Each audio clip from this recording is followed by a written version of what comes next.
Rain poured heavily over a small town in Texas. The streets were wet and almost empty. Puddles shimmered under the dim glow of streetlights. Inside an old light blue sedan, a young woman named Emma drove slowly, her eyes focused on the road ahead. She had just left the supermarket, with several bags of groceries in the back seat. Through the curtain of rain, something on the roadside caught her attention. An old man was standing there. A worn military jacket covered his thin frame. A faded cap with the word veteran rested on his gray head. In his trembling hands, a wet cardboard sign was barely readable. It said, "Need a ride." Emma glanced at the clock on the dashboard. It was nearly 7 in the evening. Her heart hesitated. On one side, she had been taught to be cautious, but on the other, seeing a man of his age standing alone in the cold stirred something deep inside her. She took a deep breath. Slowly, she pulled over and lowered her window. "Sir, do you need a ride?" she asked gently. The man turned his head. His gaze was deep, weary, yet held an unusual strength. "If it's not too much trouble," he replied softly. Emma nodded. "Please, get in. The seat's a bit messy." The old man gave a faint smile and carefully climbed into the car. Water dripped from his jacket onto the floor mat. He sat quietly, his hands resting on his lap. Inside the car, the sound of the rain tapping on the windows filled the silence. For a while, neither of them spoke. Emma finally tried to break the ice. "My name's Emma. May I know your name, sir?" The man slowly turned toward her. "Harris. Just call me Harris." Emma smiled warmly. "All right, Mr. Harris. Where would you like me to take you?" "To the end of Main Street. I have an old friend's house there," Harris answered briefly. The car moved forward slowly. The atmosphere inside remained calm. From time to time, Harris glanced out the window, his eyes seeming to hold countless stories. Emma wanted to ask more, but something about his presence made her hold back. Before long, they reached a small intersection. Harris asked her to stop. "Thank you for giving me a ride," he said sincerely. Before getting out, Harris turned and looked deeply into Emma's eyes. "Not many would stop in the rain for someone like me. You have a kind heart. Don't forget that." Without waiting for a reply, he opened the door and stepped out, his frail figure slowly fading into the shadows of the wet street. Emma remained behind the wheel, his words echoing in her ears. She took a long breath, then drove home, a lingering curiosity settling in her chest. The next morning, the rain had stopped. The sun peeked through the clouds, and a cool breeze drifted through the small town. Emma prepared breakfast in her modest kitchen. The events of the previous night still lingered in her thoughts. Who was Mr. Harris, really? There was something about him that felt different. She was pouring coffee when a loud knock echoed from the front door. Startled, Emma wiped her hands and hurried to answer it. When she opened the door, a tall man in a sharp black suit stood before her. He looked official, serious. His eyes were sharp, and he held a folder in one hand. "Good morning, ma'am," he greeted in a calm, deep voice. "I'm Colonel Davis, from the local military base. May I have a moment of your time?" Emma blinked in surprise. "Of course," she replied cautiously. "Is something wrong?" Colonel Davis's expression remained neutral.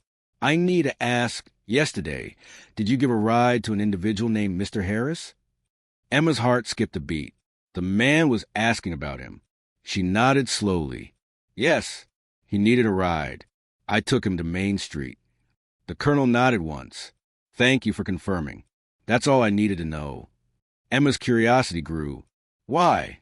Why are you asking about him?" Before Colonel Davis could answer, the rumble of engines filled the air. Emma glanced past him. Her eyes widened in shock. Outside, at least 20 military jeeps were now parked along her quiet street. Soldiers in uniform were stepping out, standing at attention, their presence impossible to ignore. Neighbors began peeking through curtains. Some came out to their porches, whispering and pointing. Emma's heart raced. "What is going on?" she asked again, voice trembling. Colonel Davis offered a faint smile. "Please do not be alarmed. You will understand soon." Without another word, he turned and walked briskly toward the line of vehicles, leaving Emma frozen at her doorway. The street, once peaceful, now buzzed with strange energy. The soldiers remained silent, eyes forward, movements disciplined. No one offered any explanation. Emma backed into her house, closed the door, and peeked through the window blinds. The sight outside only deepened her confusion. More jeeps were arriving, one after another. 10 more, then another 10. The number grew. 50 jeeps. 100. The entire street was now lined with military vehicles. Uniformed men stood in perfect formation. Emma's phone buzzed. It was her neighbor, Sarah. "Emma, what is happening? Why are there soldiers outside your house? Are you in trouble?" Emma could barely answer. I don't know." The morning wore on. The number of jeeps continued to increase. By noon, at least 200 military jeeps were parked in front of her house and along the surrounding streets. The entire neighborhood was now in a state of hushed panic. No one could figure out why the military had descended on a simple suburban home. Emma sat in her living room, heart pounding, eyes locked on the window. Soldiers remained posted outside. No one approached. No one explained. And the question burned in her mind. Who was Mr. Harris? And what had she gotten herself into?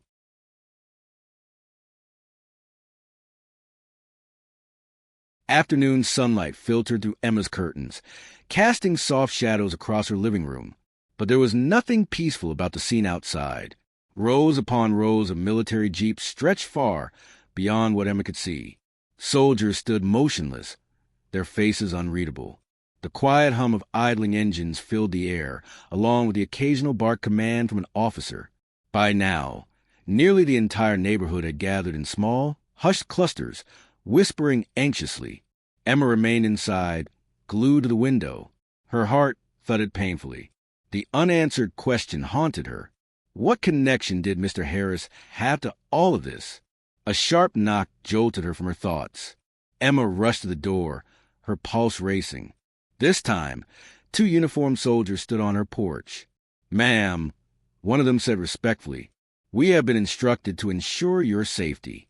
Please remain inside your home." Emma's voice trembled. "Please, someone tell me what is going on. I don't understand." The soldier's gaze softened, but he simply replied, "You will know soon. Please be patient." With that, they returned to their positions, leaving Emma more confused than ever. She backed away from the door, her hands trembling. Her phone buzzed again. Dozens of missed calls, texts from friends, neighbors, even local news reporters asking questions she couldn't answer. Then, a black SUV with darkened windows slowly rolled to a stop in front of her house. The soldiers instantly snapped to attention. The air grew thick with anticipation. Emma's breath caught in her throat. Whoever was in that vehicle was no ordinary officer. The SUV door opened. Out stepped an older man with neatly combed silver hair. His uniform was immaculate, adorned with numerous ribbons and medals. He radiated an aura of command and authority. Without hesitation, he approached Emma's door and knocked 3 slow, deliberate taps. Emma, heart pounding, opened it. The man extended his hand. "Good afternoon, ma'am. I am General Whitaker." Emma's voice was barely a whisper. Why are you all here?" The general offered a small, knowing smile. "I am here on behalf of someone you helped yesterday, Mr. Harris." Emma's knees nearly gave out. She gripped the doorframe. "I don't understand. He was just an old man needing a ride." General Whitaker's eyes twinkled with something deeper, respect. "Mr. Harris is far more than that. You will learn everything soon. But for now, know this, your simple act of kindness has not gone unnoticed." Emma's mind swirled with questions. The general continued, "At sunset, there will be a formal presentation. Until then, please rest. You are safe. Everything has been arranged." With a polite nod, he turned and walked back toward his SUV, leaving Emma standing in stunned silence. The weight of it all settled over her. An ordinary morning had spiraled into something extraordinary, and the true meaning of it all was still to come. The hours dragged on in an uneasy haze. Emma paced her living room, her mind racing. Outside, the street remained lined with soldiers and military vehicles. The sight no longer seemed real. It was as if her quiet neighborhood had transformed into a secured military zone. By late afternoon, the sun dipped lower in the sky, casting golden light across the tops of the jeeps. The hum of conversation among the neighbors had died down. Everyone was watching, waiting, whispering theories that grew wilder with each passing hour. Emma checked her watch again. It was almost sunset. Then a knock echoed once more through her house. When Emma opened the door, she found Colonel Davis standing there again, his expression calm but serious. "It is time, ma'am," he said softly. "Please follow me." Emma swallowed hard, grabbed her coat, and stepped outside. The moment she appeared, a ripple passed through the ranks of soldiers. They straightened to full attention, eyes forward. Colonel Davis escorted her down the path to the street. There, in the center of the wide open space between the jeeps, a small platform had been set up. A podium stood at the front, flanked by flags. Standing beside the platform was General Whitaker. When he saw Emma, he smiled and gestured for her to approach. As Emma reached the platform, General Whitaker addressed the soldiers in a voice that carried strength and reverence. "Ladies and gentlemen," he began, "we are gathered here tonight to honor an act of compassion that too often goes unseen in this world." He turned toward Emma. "Yesterday, this woman stopped in the rain to help a man in need, a man who, though humble in appearance, has carried the weight of service and sacrifice to this country." Emma's breath caught in her throat. The general's words seemed almost surreal. General Whitaker continued, "Mr. Harris is not just any veteran. He is a former general of the highest distinction, a man who led missions that saved countless lives. For years, he has lived in quiet solitude. Many have forgotten his name, but he has never forgotten the values he fought for: kindness, honor, and duty." Emma's heart pounded. She could hardly believe what she was hearing. "Yesterday," the general said, his voice growing softer, "someone saw him, not as a stranger, not as a burden, but as a human being worthy of dignity." He paused. The soldiers stood in perfect silence. "For that simple, selfless act," the general said, "Mr. Harris has called us here to show his gratitude." At his signal, a group of soldiers stepped forward, carrying a polished wooden box. Inside was a medal, one Emma had never seen before, intricate gleaming gold with a ribbon of deep blue. General Whitaker lifted it carefully. "This is the Legion of Honor for Civilian Valor, one of the rarest commendations. And today, it is presented to Emma." The crowd of soldiers saluted in unison as General Whitaker pinned the medal to Emma's coat. Emma's eyes filled with tears. She could hardly speak. The general leaned close and said quietly, "He wanted you to know. You remind him of the good that still exists in this world." Emma swallowed back the lump in her throat. Her act of kindness had been so simple. Yet now, here she was, standing before 200 soldiers, honored in a way she never imagined. But even then, one question remained. Where was Mr. Harris? And why had he chosen this moment? To reveal the truth, as the sun disappeared below the horizon, the twilight sky bathed the scene in soft shades of purple and gold. The soldiers remained standing in silent formation. The metal on Emma's coat felt heavier than it should have, not from its weight, but from a meaning behind it. Emma stood near the platform, her heart still racing. General Whitaker approached once more. "There is more you deserve to know," he said gently. "Please come with me." He led Emma through the lines of soldiers, past rows of parked jeeps, toward the very first vehicle at the front. It was an older model, more worn than the rest, but clearly well cared for. The door of the jeep opened, and there he was, Mr. Harris. Gone was the soaked and weary man Emma had seen in the rain. Now he wore a crisp, decorated military uniform. The bars on his chest glimmered under the dimming sky. His posture, though still touched with age, radiated strength and dignity. Emma froze, her breath caught in her throat. Mr. Harris stepped forward with a warm, knowing smile.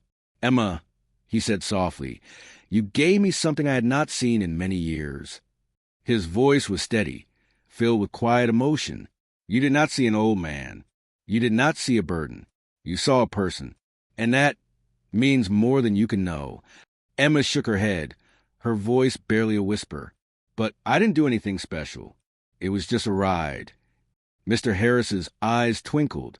To you, perhaps, but to someone who has lived through war, loss, and a lifetime of being forgotten, it meant everything.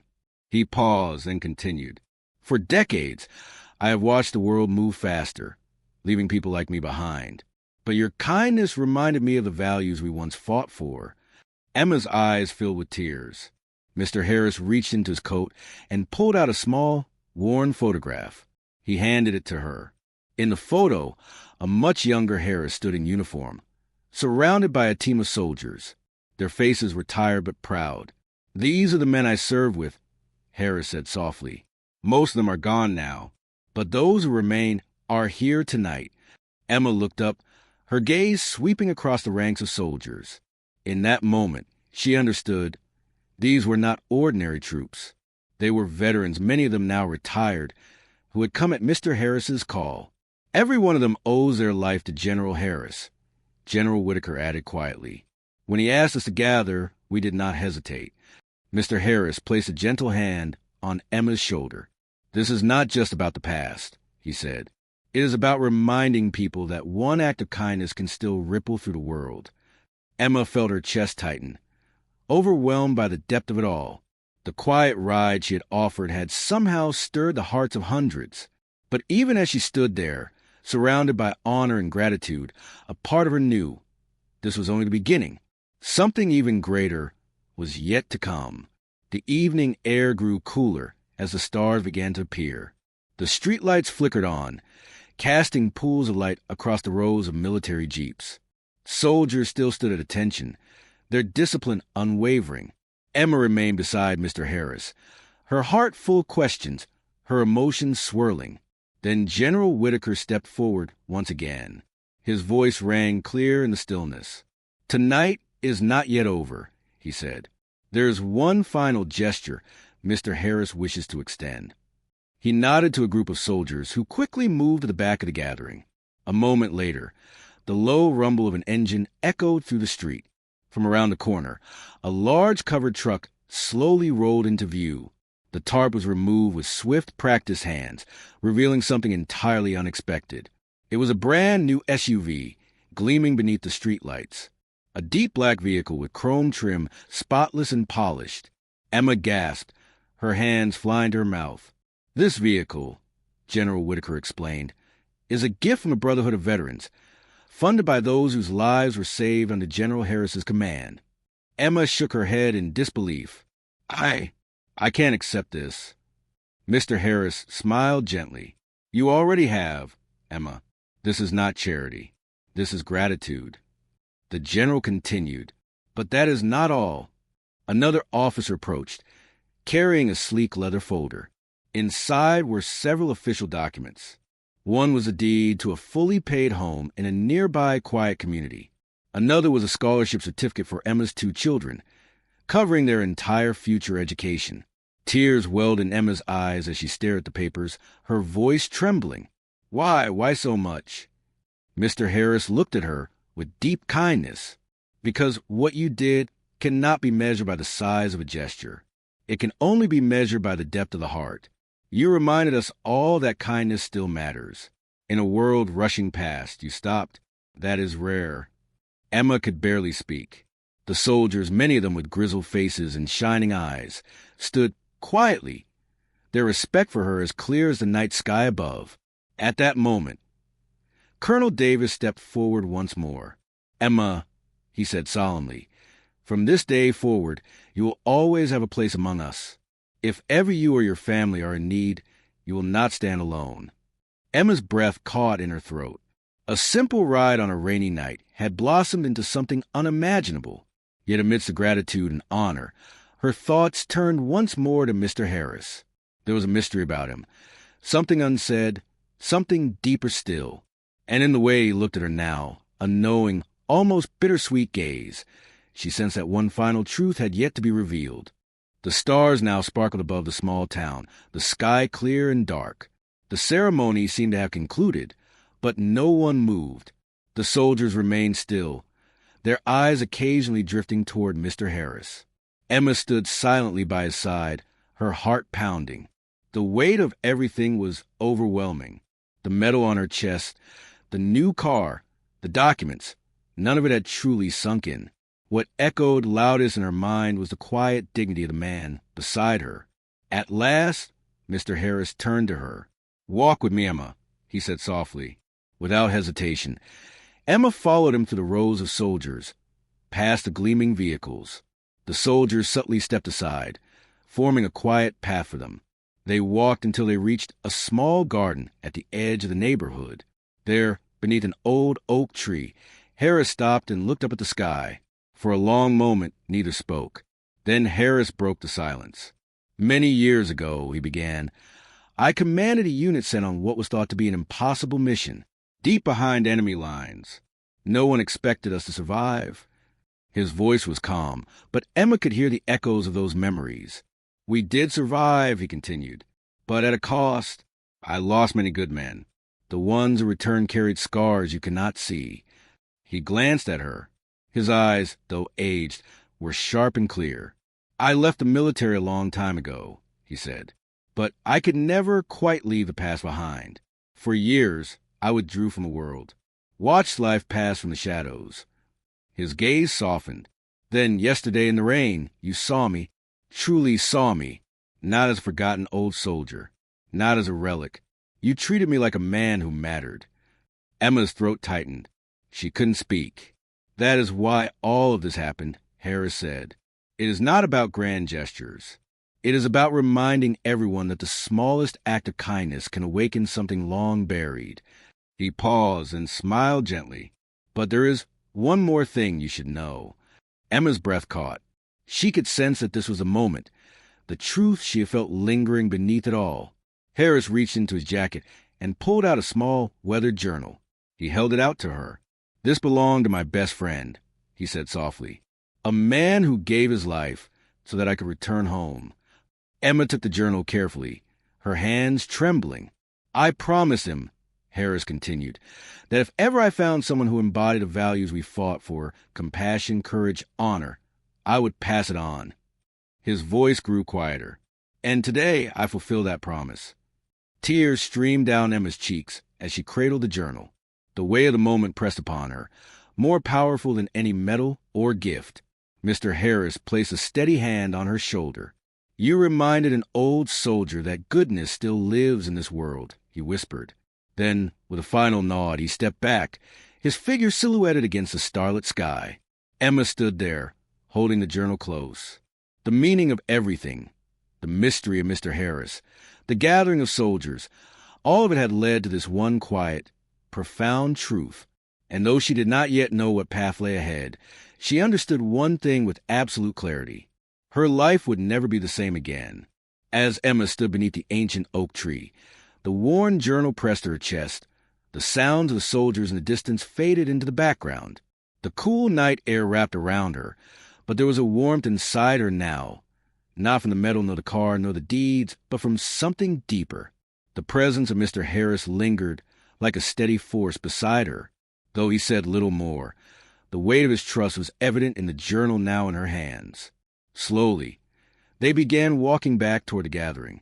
As they approached, Emma noticed that the soldiers had shifted position. Now they formed a large, open circle with an empty space at its center. At a signal from Colonel Davis, General Whitaker once again addressed the assembly. "Tonight," he began, "we have witnessed something extraordinary. Not a military victory, not a political ceremony, but a testament to the enduring power of human kindness." His gaze swept the crowd. "This woman," he said, nodding to Emma, "has reminded us of what we stand for, of why we serve, of the values that must never be forgotten." At his words, the soldiers moved in unison. In perfect formation, they raised their right hands in a solemn salute. Colonel Davis stepped forward and spoke in a low, firm voice. "Emma, the Brotherhood of Veterans is not an official unit. It is a bond of those who have stood together through the worst of times, those who have made oaths not written in law, but in the heart." He looked her in the eye. "Tonight we offer you this oath. Should you or your family ever face danger, ever face need, ever face injustice, you will not stand alone." A chill ran down Emma's spine. The words were simple, but they rang with a force beyond anything she had known. One by one, the soldiers lowered their salute and stepped forward, each pausing to shake her hand, some with tears in their eyes, others with quiet nods of respect. Emma's heart swelled. The moment was surreal. Only yesterday, she had been an ordinary woman living an ordinary life. Now she had become part of something far greater.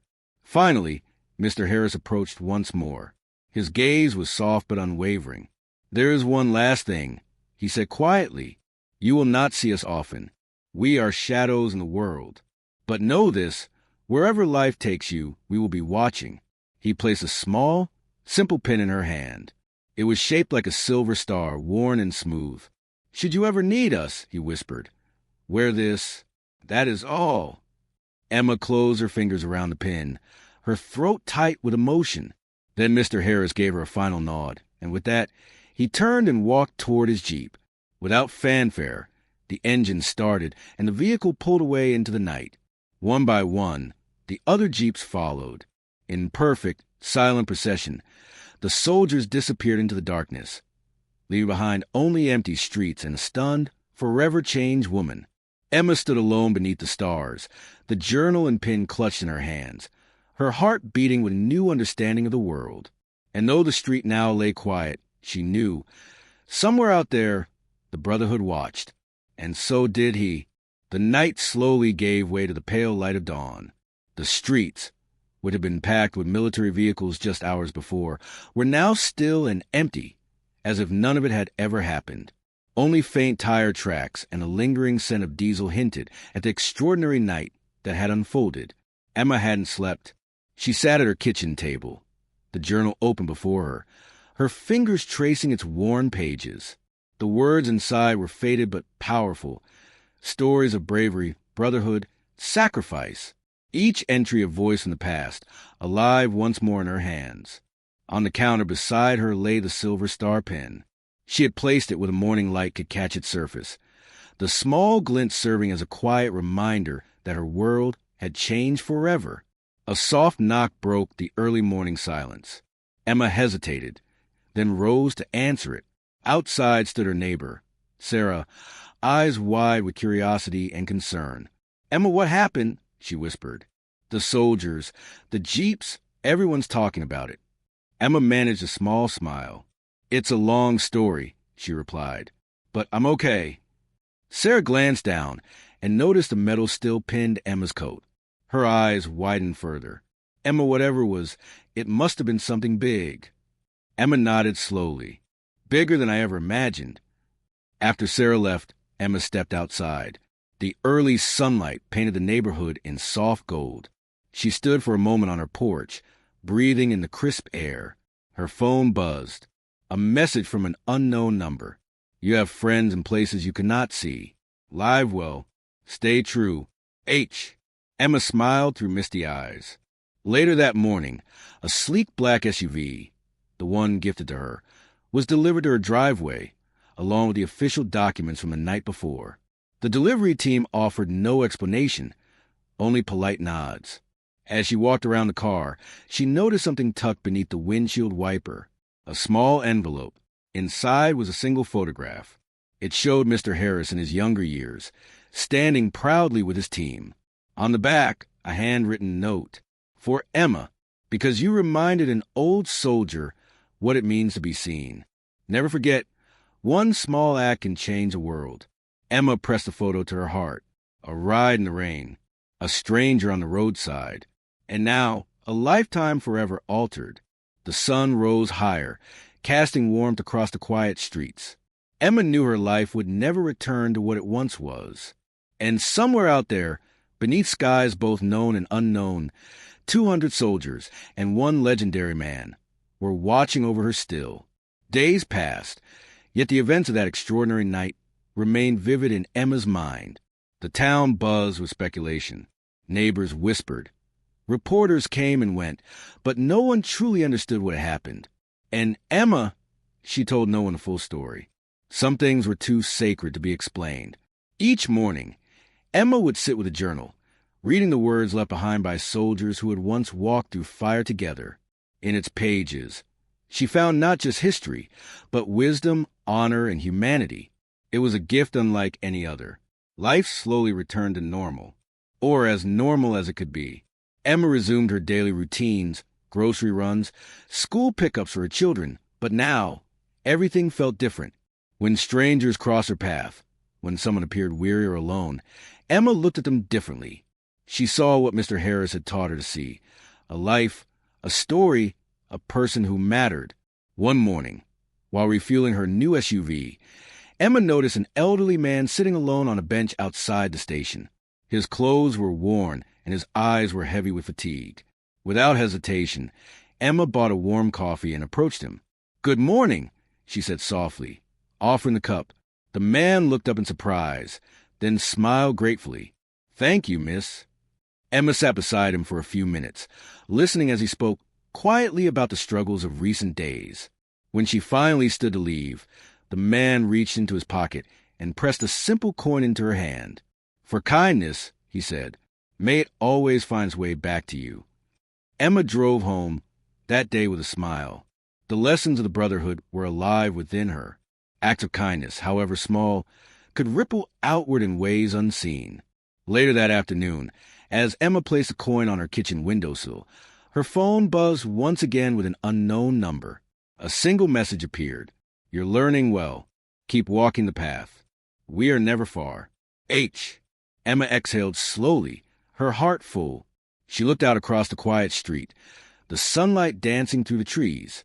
And though the jeeps were gone, though the soldiers had returned to their hidden corners of the world, Emma knew that something greater remained. A bond, an unspoken promise. And as long as she carried it forward, the legacy of that single rainy night, and the man behind it all, would never fade.